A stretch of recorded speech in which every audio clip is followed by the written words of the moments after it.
So the setting out bits of it, because I don't have the one, this is the one from South Africa. I don't have the one to the Europe. When you decided to go to Europe, what were you aiming to do? It was just a new limit to break. It's just a new limit to break. I'd done West Africa as far as Senegal and back. So what next? This seemed the natural progression, right? Yeah. So how does this happen? Somebody gets on the bike and begins to ride. That's just it. You look at, you plan a route as much as possible. You want to know where am I going, what border do I need to pass, what documents do I need to have, what are the rules like in this country, in that country. There's a country on the way to Europe, you need to come at and the checkpoints like every 40, 50 kilometers. Wow. And you need to have what they call microfiche. All your details are on that sheet of paper. And you leave a copy at each checkpoint. And you do all of this research before you go, so you're not surprised. Yes. Otherwise, you're spending like 15 minutes at each checkpoint writing all this out. But if you know ahead of time, you have everything ready. And I think I spent maybe 50, 60 copies on the road, that many checkpoints. So on the road, what does it pack on that bike? How many changes of shirt? Okay, so what are you doing the whole day? You're riding the whole day. Your jacket, what you wear outside, your pants, these don't change. It's the same you wear. It's only what you wear inside. We have what we call technical underwear.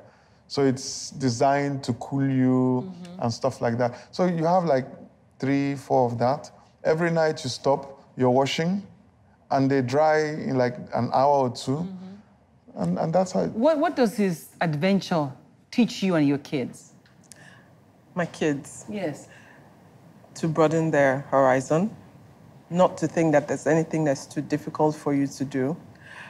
For me, mostly that. To know that you can live life doing the things that you really enjoy doing. And I think that's something that a lot of us really don't do. We're afraid. So you didn't have any fear. Now, what I even find... fear. Oh, you did have fear? Of course. One day.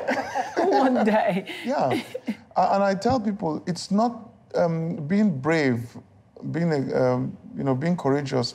You need to have fear to be brave. You need to have fear to be courageous. The difference is that the fear doesn't make you immobile, doesn't freeze you. Yeah, that's the difference. So I have the fears. I don't want to get hurt. I don't know what's going to happen. But beyond that, I see what could be. And that pushes me to move. So in spite of the fear, I move. And then when I get there, I realize, Is that it? Yeah. I guess that's the motivating part. Anybody who listens to this story will say, man, if you can do it, I can achieve whatever I want to. Exactly. Just conquer it. But the reason I was reading from that book was because I was at the launch recently, and you said this book is not just a book. It's supporting the foundation. That's why I thought I should say with my readers, apart from the fact that I enjoyed reading that book thoroughly, because it was like I was looking at a picture of Africa, from South Africa, riding all the way to Lagos. It was quite pictorial and interesting for me. So I want to take a break. So I return to introduce people to what this book is trying to achieve, so they understand that, I'm not talking nonsense. Thank you so much. I'll be right back with the Kanus and somebody who's one of the beneficiaries from the foundation that they have set up that will benefit from the funds of all the books he's writing. There's still more. We'll be back. Sincerely, I can't tell you much about this book, except you buy it, read it. I read it in under a few hours because I was fascinated, like I told you earlier. But one thing I can tell you, though, that Mr. Kanu, who's wearing a jacket that has all kinds of badges and all kinds of flags, they have a meaning. I didn't realize that. And you're going to walk me through some of them, because I see 1, 2, 3, 4, 5, 1, 2, 3, 4, 5, 26 countries. No, 30. 30 countries? Yeah. Oh, 5 by 6? Yes. 30 countries so far. That's right, that's right. So this represents the countries that you've been to? Yes, with my own bikes. With your own bike? Yes, most of them with my own Nigerian registered bike. Okay. Yeah. So it's gone to all these countries: Benin, Togo, Ghana, Mauritius. Is this Mauritius? Let me Ivory Coast, yeah. Mauritania. Mauritania. Yeah. Okay, USA. Yeah. There's something else that USA. That's the flag, Nigeria. Yeah. This one. Yes. The 4 corners. It's generally with bikers, it's the pins are accomplishments Like in the military, you have, yeah. So each pin is a ride, a big deal ride that I you've have done. The one yes. I read about in this book is the Iron Bot Association. Oh yes, this one. You're the first Nigerian, still the only Nigerian. As far as the register says.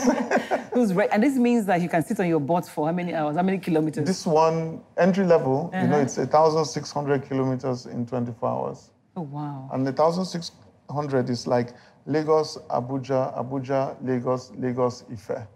It's something like that. Without stopping? In 24 hours. If you want to stop, okay, but you need to do it in 24 hours. My goodness. Anyway, well, this book is for, I'm going to introduce this young lady. Her name is Priye. This book, proceeds from this book is going to ensure that Priye continues her law education, right? Yes. I did ask her earlier. Priye is, tell me about it though, before I introduce Priye. Priye is you're not an orphan, but your mother is a widow. You lost your father how long ago? 10 years ago. 10 years ago. So how did you meet this foundation? How come you are going to school on their ticket? Actually, we attend the same church, okay. Yes. So I knew them through church. So you said one word that would describe the FD Foundation. God sent. God sent. So is it God sent? Because how does the FD Foundation operate? So our focus is actually for fatherless or orphaned kids. Oh, okay. And we provide educational grants for them. We deal directly with their schools. The major prerequisite is that you have to have lost either parents or father or both. Okay. Yeah. Why not mother? You think daddy can cope? We got a call once. Yeah. Yeah, but I guess it's where we've been sent to. Maybe it's loss of breadwinner. Yes. Sometimes breadwinner may be the mother, don't you think? True, true. But we feel, and that's the calling we have, that what widows go through in Nigeria is peculiar. When you say calling, explain to me how that happened between the both of you. You guys started working for orphans and widows. We don't believe this happened by chance. We believe that God directed our feet in this. He put this thing in our heart. You know, so that's why I feel, I don't feel anything when I hear widowers, but I feel something when I hear widows. And, you know, the nudge that I have in my spirit is this direction to go. So maybe tomorrow we'll have a nudge to move do otherwise. Yeah. So how does it work? I mean, you read the first book. We didn't plan. We didn't plan any of this. We didn't plan any of this. We just said, okay, the book is nice to read. Okay, started with the journal. It's nice to read. Let's publish. Yeah, actually, it's just a journal of your day-to-day activity. Yeah. We published, and it was like, wow, nice, nice, nice. And we're selling, and we're making money. And we're like, what do we do with this money? Okay. Then you spend it on yourself.